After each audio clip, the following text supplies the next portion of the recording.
बिस्मिल्लाहिर्रहमानिर्रहीम। Dear students, अस्सलाम वालेकुम। आज हमारा टॉपिक है kernel and range of linear transformation.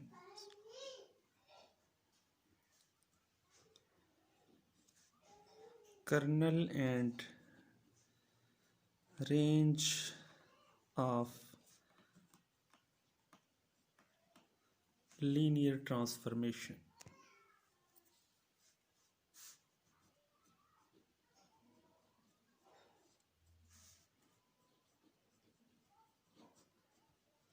सबसे पहले हम डेफिनेशन पढ़ेंगे kernel of a linear transformation.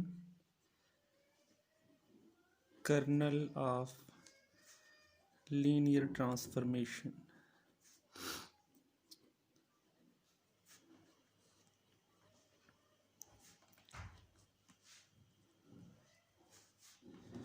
Kernel of linear transformation, जैसे कि आपको डेफिनेशन से जाहिर है, हमारे पास एक लीनियर ट्रांसफॉर्मेशन होगी। पहले let T from u to v be a linear transformation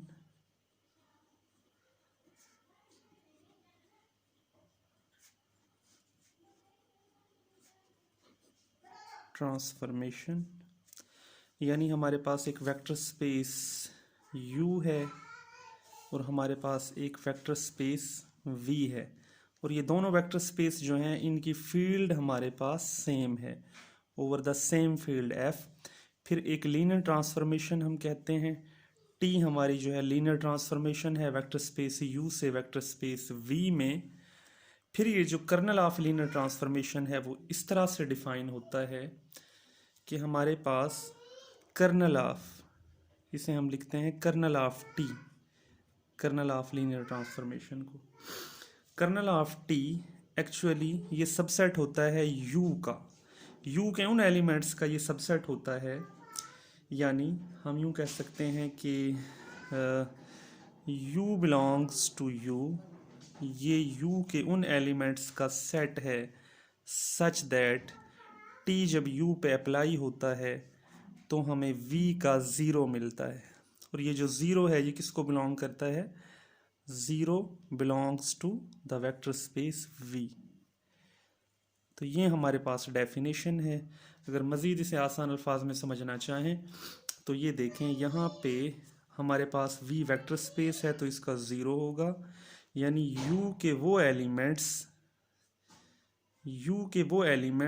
जो t जिनको कहाँ मैप करे? v के ज़ीरो पे। तो इन एलिमेंट्स का जो सेट है ये हमारा कहलाता है कर्नल ऑफ t या kernel of linear transformation t। और ये सबसेट होता है किसका? u का। Kernel of t is a subset of u। Kernel of t is a subset of u। इसके बाद हम डेफिनेशन करते हैं रेंज ऑफ लीनियर ट्रांसफॉर्मेशन की। Range of linear transformation,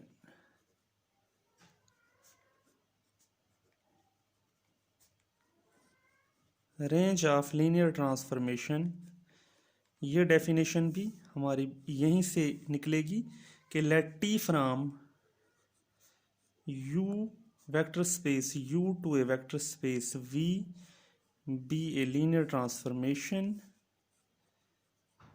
be a linear transformation। फिर हमारी जो रेंज ऑफ t है इसे हम लिखेंगे रेंज ऑफ t, ये हमारी इस तरह डिफाइंड होगी, it is the collection of those vectors of v belongs to v such that t of u is equal to v for some u belongs to u। ये देखें, यानी हमारे पास range of T क्या होगी, T एक linear transformation है vector space you से vector space we में। ये वी के उन एलिमेंट्स की कलेक्शन होगी जो यू के किसी ना किसी एलिमेंट का इमेज बनेंगे। यानी वी के वो एलिमेंट्स जो यू के किसी भी एलिमेंट का इमेज नहीं बनेंगे वो रेंज ऑफ टी में शामिल नहीं होंगे। सिर्फ रेंज ऑफ टी में वी के वो एलिमेंट्स शामिल होंगे, यानी वो एलिमेंट्स जो के इमेज बने। ये देखें, T of U is equal to V for some U belongs to U, यानी वो यू के किसी ना किसी एलिमेंट का इमेज बनने चाहिए, तो वो एलिमेंट कहाँ पे जाएंगे, रेंज ऑफ टी में। तो ये बड़ी इंपॉर्टेंट डेफिनेशंस थी। तो रेंज ऑफ टी जो है वो सबसेट होगा वेक्टर स्पेस वी का, यानी हमारे पास जो रेंज ऑफ टी है वो सबसेट होगा वेक्टर स्पेस वी का। अब ये जो दोनों सबसेट्स हैं बहुत इंपॉर्टेंट हैं, यानी कर्नल ऑफ टी जो है वो वेक्टर स्पेस यू का सबसेट होगा और रेंज ऑफ टी जो है वो वेक्टर स्पेस वी का सबसेट होगा। ये नेक्स्ट थ्योरम है हमारा, बड़ा important. For the linear transformation T from vector space V to a vector space W, the kernel of T is a subspace of V and range of T is a subspace of W. तो पहला part हम इसका prove करेंगे, जो colonel of T है वो we की subspace है। तो सबस्पेस के लिए आपको पता है हम दो प्रॉपर्टीज को प्रूव करते हैं। तो लेट हम दो एलिमेंट्स लेंगे, let v1 v2 belongs to kernel of T, और प्रूव करेंगे कि इन दोनों का सम भी जो है वो कर्नल ऑफ टी को बिलोंग करता है। यानी हमें ये प्रूव करना होगा v1 प्लस v2 ये भी कर्नल ऑफ टी को बिलोंग करता है। अब कर्नल ऑफ टी की हमने डेफिनेशन पीछे पढ़ी है। कर्नल ऑफ टी में वो एलिमेंट्स होते हैं जिन्हें टी डब्ल्यू के जीरो पे मैप करेगा। तो v1 प्लस v2 पे भी हम t अप्लाई करेंगे और देखेंगे कि क्या इसका रिजल्ट भी जीरो आता है कि नहीं। तो t को हमने v1 प्लस v2 पे अप्लाई किया, क्योंकि ये लीनियर ट्रांसफॉर्मेशन है t, तो ये हमें पता है ये t अप्लाई हो जाएगा दोनों पे, t of v1 plus t of v2। और यहाँ पे क्योंकि v1 और v2 दोनों कर्नल ऑफ t को बिलोंग करते हैं, तो यहाँ से हम डेफिनेशन बनाएंगे कि t ऑफ v1 भी ज़ीरो होगा एंड t ऑफ v2 भी ज़ीरो होगा, क्योंकि ये दोनों मेंबर्स कर्नल ऑफ t को बिलोंग कर रहे हैं। तो यहाँ से वैल्यूज़ पुट करेंगे, ये हमारा आएगा 0 प्लस 0, आंसर आया 0। क्योंकि v1 प्लस v2 पे जब t अप्लाई हुआ तो हमें आंसर 0 मिल रहा है, तो by definition v1 plus v2 किसको बिलोंग करेगा, कर्नल ऑफ t को। तो ये पहली प्रॉपर्टी सेटिस्फाई हो गई है। अब सेकंड प्रॉपर्टी हमें ये प्रूव करना है जो स्केलर मल्टीपल है, यानी लेट हम अल्फा उठाएंगे फील्ड से और एक वेक्टर हम v उठाएंगे वेक्टर स्पेस v से, और हम ये प्रूव करेंगे ये जो अल्फा v है ये भी बिलोंग करता है कर्नल ऑफ t को। v को हम सॉरी v से नहीं बल्कि कर्नल ऑफ t से हम लेंगे, v बिलोंग्स टू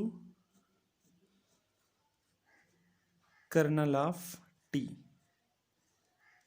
तो यहाँ पे जब v कर्नल ऑफ t को बिलोंग करेगा तो यहाँ से हमारा जो t ऑफ v है वो क्या हो जाएगा, 0।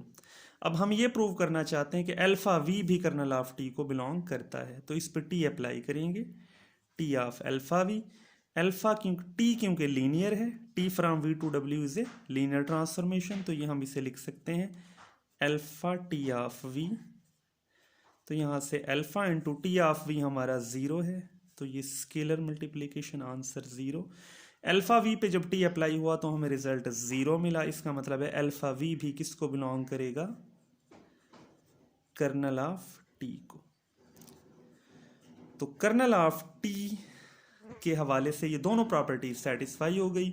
v1 प्लस v2 भी कर्नल ऑफ t को बिलोंग करता है और अल्फा v भी कर्नल ऑफ t को बिलोंग करता है। तो यहाँ से पता चला this implies that kernel of t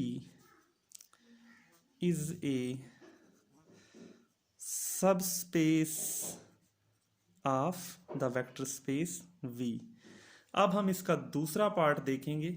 इसका जो दूसरा पार्ट है वो हमने प्रूव करना है कि जो रेंज ऑफ T है, ये पहला पार्ट कह लें इसे, और दूसरा पार्ट हम कहेंगे जो रेंज ऑफ T है वो भी सब स्पेस है W की। तो चूंकि रेंज की जो डेफिनेशन है वो पहले हम लिख लेते हैं। रेंज ऑफ T की डेफिनेशन यहाँ से ये बनेगी कि ये जाहिर है हमारे पास लिनियर ट्रांसफॉर्मेशन T V से W में है, तो यहाँ से हमारी बनेगी ये वो W, द एलिमेंट्स W के ये वो एलिमेंट्स हैं such that T of V is equal to W for सम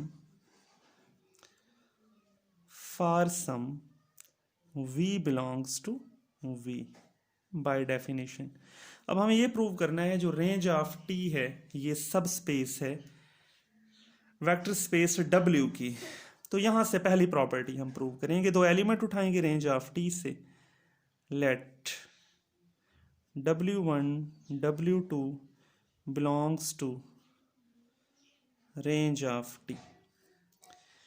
अब जब ये दोनों हमने रेंज ऑफ T से उठाए तो इसका मतलब है there exist V1 V2 belongs to V such that T of V1 is equal to W1 and T of V2 is equal to W2।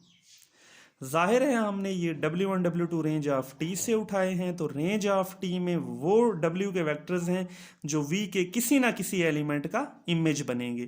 तो इसका मतलब है V में लाजमी तौर पे दो वेक्टर्स V1 V2 एग्जिस्ट करेंगे कि W1 V1 का इमेज होगा और W2 V2 का इमेज होगा।